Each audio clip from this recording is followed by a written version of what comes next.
Hello everyone, welcome back.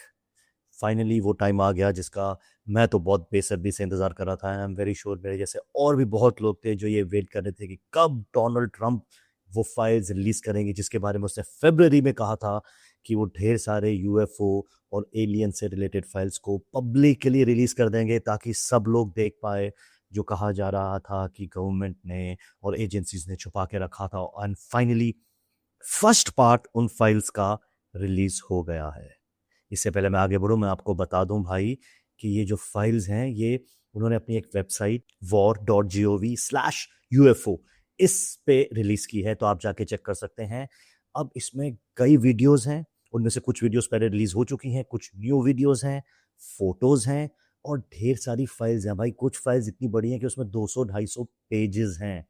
तो अब time लगेगा आहिस्ते आहिस्ते इन पेपर्स को पढ़ने में, समझने में कि उनमें लिखा क्या है, क्या डिस्क्लोज किया गया है, क्या ऑफिशियल स्टेटमेंट्स दी गई हैं, एंड उसके बाद जो उसमें इंटरेस्टिंग होंगे टॉपिक्स, जो उसमें फोटोज होंगे, प्रूफ्स होंगे, वो मैं एक एक करके वीडियोस बना के शेयर करता रहूँगा। अपनी इस फर्स्ट वीडियो में मैं आपके साथ पहले तो कुछ वीडियो शेयर करूँगा, उसके बाद एक बहुत ही खतरनाक फोटो शेयर करूँगा जो अपोलो 17 का जो क्रू था, जो एस्ट्रोनॉट से जो मून पे गए थे, जो लास्ट ऑफिशियल कहा गया मून लैंडिंग हुई है, उन लोगों द्वारा शेयर की गई फोटोज जिसमें दिख रहा है कि कुछ तो है चांद पे।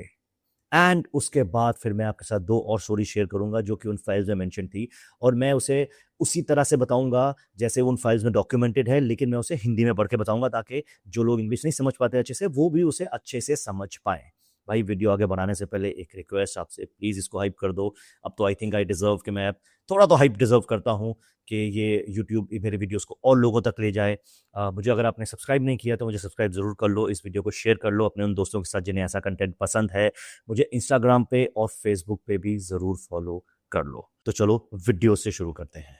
सबसे पहले मैं आपके साथ शेयर करने वाला हूँ 3 वीडियोस। एक यूएफओ की साइटिंग जो दुबई यूएई के ऊपर की गई, एक इराक के ऊपर की यूएफओ यूएपी साइटिंग है, और एक ग्रीस के ऊपर की साइटिंग है। ये तीनों साइटिंग्स पहले आप देखें। स्ट्रेन सी वाइट चीज आप अभी अपनी स्क्रीन पे देख रहे हो, ये रिकॉर्ड की गई थी यूएई दुबई के ऊपर आसमान में। ये जब उन्होंने रिलीज की, इसके साथ कहा कि भाई ये हुआ था जून 2024 में, आज से तकरीबन 2 साल पहले, और ये अभी तक आइडेंटिफाई नहीं कर पाई ये चीज़ है क्या। अब जब इस चीज़ को मैंने थोड़ा जूम किया और अगर आप ध्यान से देखो तो पता चल रहा है कि भाई ये कोई व्हाइट सा ऑब्जेक्ट है, एक ब्लैक डॉट है बीच में, और उसके नीचे भी कुछ है, मानो उसकी टेल है या क्या है, बट एक कोई सीधी सी चीज़ है जो उसके साथ साथ उड़ रही है, उसी का एक पार्ट लग रही है। ये फुटेज है दुबई के ऊपर जो उन्होंने रिकॉर्ड किया और रिलीज किया, और कहा कि ये अनआइडेंटिफाइड है, उन्हें नहीं पता ये है क्या। ये फुटेज है इराक के ऊपर की जो कि ली गई थी 2022 दिसंबर में। वो जो आपने चीज़ जाते हुए देखी, अभी स्लो मोशन में आपको वापस दिखाता हूँ, वो बेसिकली एक यूएपी है, अनआइडेंटिफाइड है, छोटा सा ऑब्जेक्ट है जो कि उड़ते हुए गया। यूएस गवर्नमेंट ने बहुत कोशिश की कि वो टेक्नोलॉजी यूज़ करके इसको आइडेंटिफाई कर पाए, लेकिन फाइनली उन्होंने अभी ये कबूल कर लिया है कि ये भी एक एलियन टेक्नोलॉजी है जो वो आइडेंटिफाई नहीं कर पा रहे कि ये है क्या। ये फुटेज है ग्रीस में लिया गया, इसमें भी आप देख सकते हैं क्लियरली एक कोई ऑब्जेक्ट है, राउंड सा ऑब्जेक्ट है व्हाइट कलर का जो उड़ते हुए जा रहा है, अनआइडेंटिफाइड है। ये भी बिल्कुल वैसा ही दिख रहा है जैसा इराक के ऊपर था, और ये लिया गया अक्टूबर 2023 में ग्रीस के ऊपर। जैसा मैंने आपसे पहले कहा कि और भी वीडियोस रिलीज हुई हैं, लेकिन उनमें से कई ऐसी हैं जो पहले रिलीज कर चुके थे, जिसमें कि वो एक यूएपी है जिसको हिट करते हैं हेलफायर मिसाइल से, लेकिन उस यूएपी को कुछ नहीं होता। और भी कई हैं जो मैं अपनी पुरानी वीडियोस में रिलीज कर चुका हूं, तो मैंने सोचा पहले इन 3 से शुरू करते हैं। ये तो थी वीडियोस। अब इसके बाद चलते हैं उस इंसिडेंट पे जो कि मुझे सुन के मैं हैरान रह गया। अपोलो 17, ये वो लास्ट मिशन था जो जब कहा जाता है कि एस्ट्रोनॉट्स ने लैंड किया मून पे और वो उसके बाद वापस आए। 18, 19, 20 भी प्लान था, लेकिन वो अब्रप्टली एंड कर दिया गया, ये बोल के कि अब हमें चांद पे जाने की कोई ज़रूरत नहीं है। इन फाइल्स में यूएस ने वो ट्रांसक्रिप्ट रिलीज किए, वो कन्वर्सेशन की ट्रांसक्रिप्ट जो बात हो रही थी उन एस्ट्रोनॉट्स और ह्यूस्टन जो इनका बेस है अर्थ पे, उसके बीच में। मैं आपको वो पढ़ के सुनाता हूं, और इसके बाद मैं आपके साथ वो फोटो शेयर करूंगा जिसकी ये बात कर रहे हैं कि इन्होंने क्या ऐसा देखा।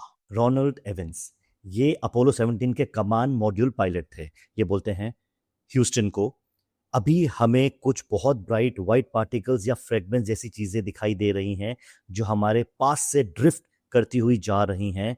जब हम मैन्यूवर कर रहे हैं, मिशन कंट्रोल से जवाब आता है जो ह्यूस्टन में है, रॉजर समझ गए। फिर जो दूसरे एस्ट्रोनॉट है हैरिसन स्मिथ, वो बोलते हैं यहाँ मेरी विंडो के पास बहुत सारी बड़ी ब्राइट चीजें हैं।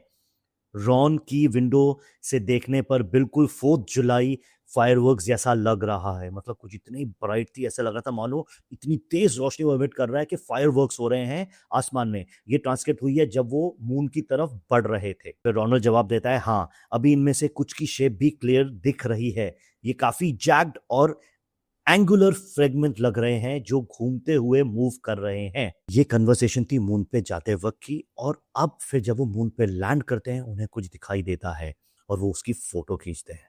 जो आप स्क्रीन पे देख रहे हो, ये जो ब्लू सी लाइट आपको दिख रही है, ये है वो स्ट्रेंज चीज जो उनको मून के सरफेस से ऊपर दिखाई दे रही थी।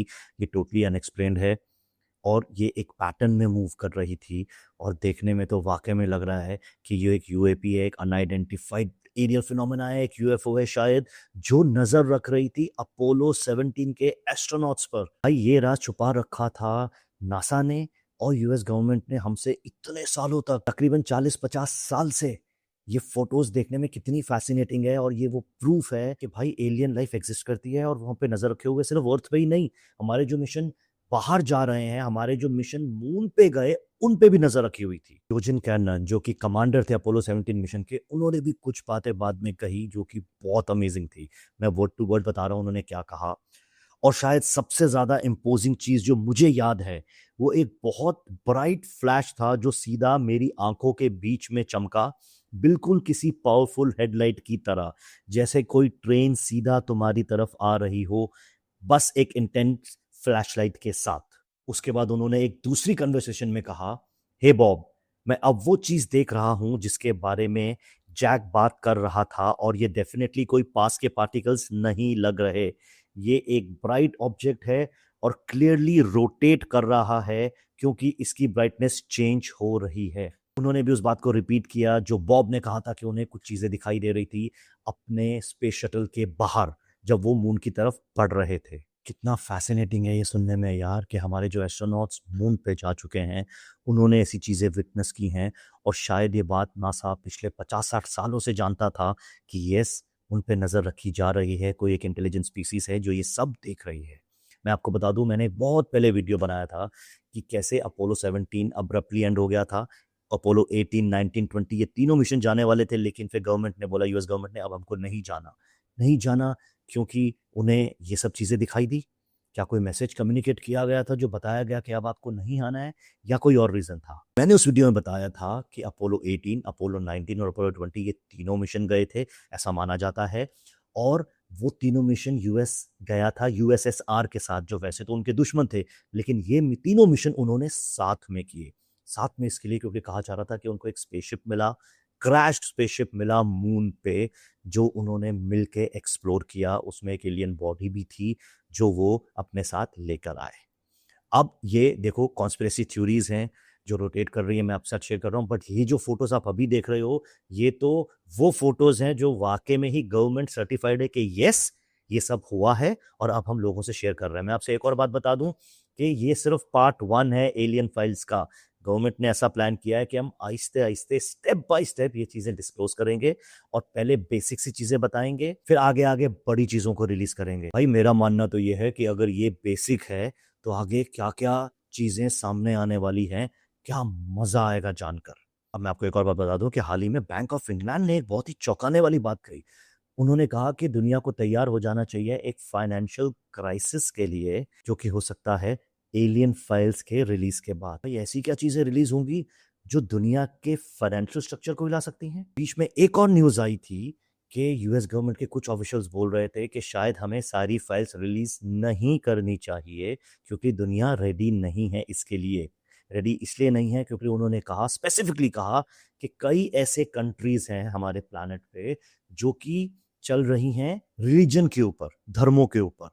उन्होंने कहा जब टोटल फाइल्स रिलीज हो जाएंगी, एलियन फाइल्स, कई ऐसे धर्म हैं जो शायद क्रैश हो जाए, बिकॉज एलियन फाइल्स में ये प्रूव हो जाएगा कि शायद वो सही नहीं थे, एंड जिस वजह से वो कंट्रीज जो उन रिलीजन के बेस पे चल रही है उनमें क्राइसिस आ सकता है। भाई ये मेरे वर्ड्स नहीं है, आप गूगल कर लेना। इस तरह की बात भी बीच में कही जा रही थी, इसलिए उन्होंने प्लान किया है वो slow and steady files release करेंगे और शायद कुछ फाइल्स वो विदहेल्ड कर दें, वो रिलीज ना करें, सिक्योरिटी कंसर्न्स को मद्देनजर रखते हुए।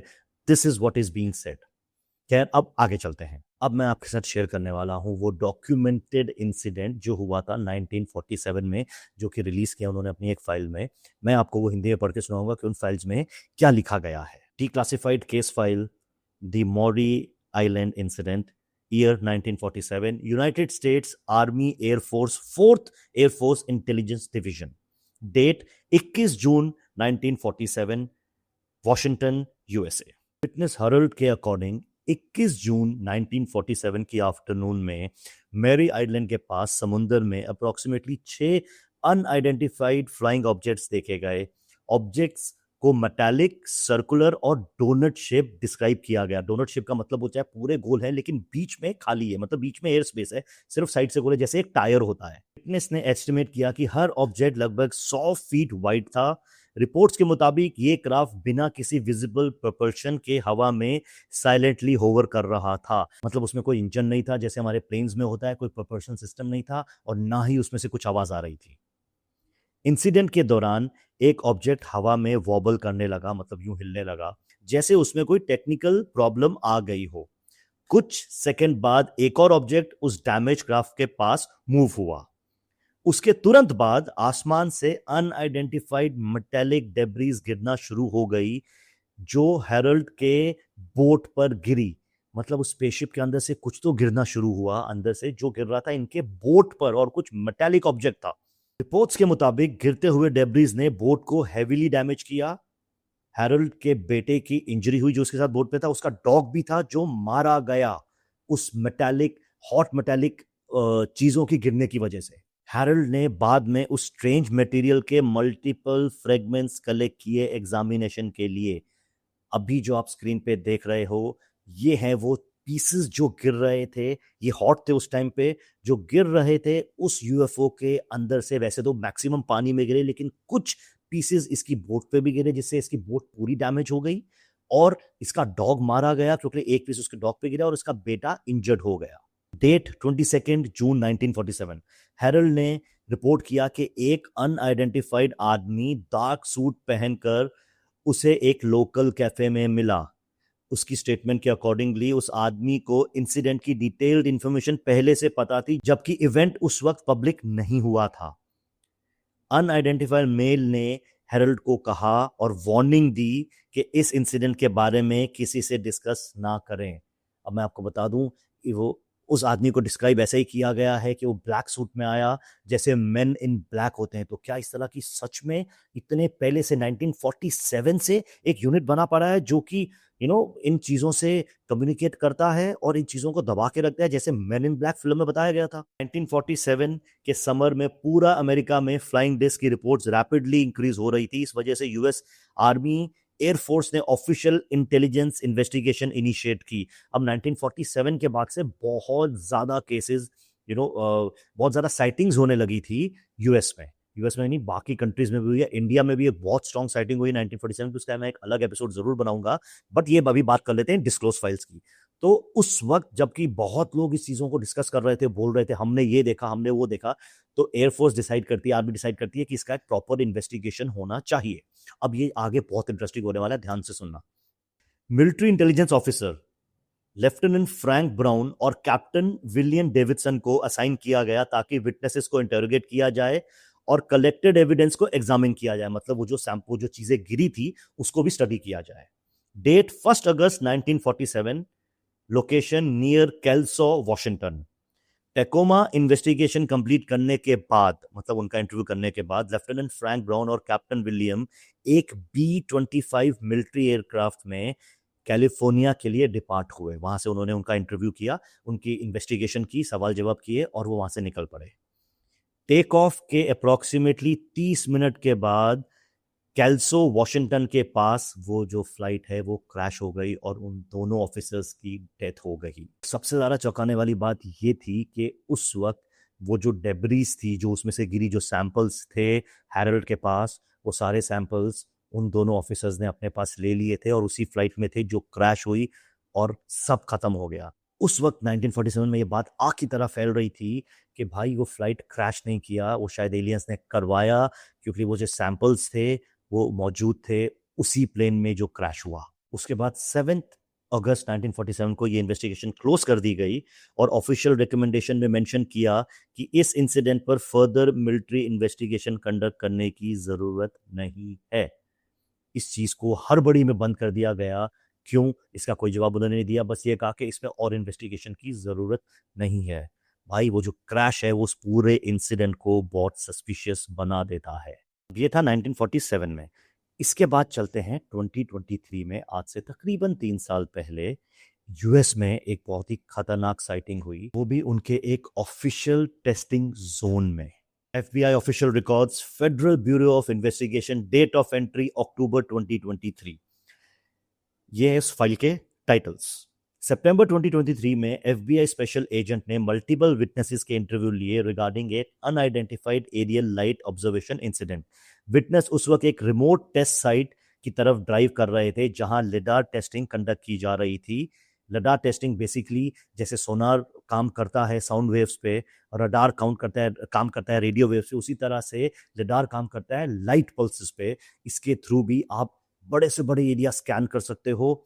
शेप्स और हाइट और अलग अलग चीजें ये आइडेंटिफाई कर लेती है ये टेक्नोलॉजी, जो कि यूएस के अपग्रेडेड एयरक्राफ्ट्स हैं, वेपन्स हैं, उसमें यूज होती है नजर रखने के लिए। और तो और सैटेलाइट्स तक में ये टेक्नोलॉजी यूज होती है। तो आप सोच लो कितनी इंपॉर्टेंट जोन थी जहां पे ये साइटिंग हुई है। व्हीकल्स हाईवे पर इस डायरेक्शन में मूव कर रही थी। एक विटनेस जीएमसी व्हीकल ड्राइव कर रहा था और उसके साथ एक पैसेंजर भी मौजूद था।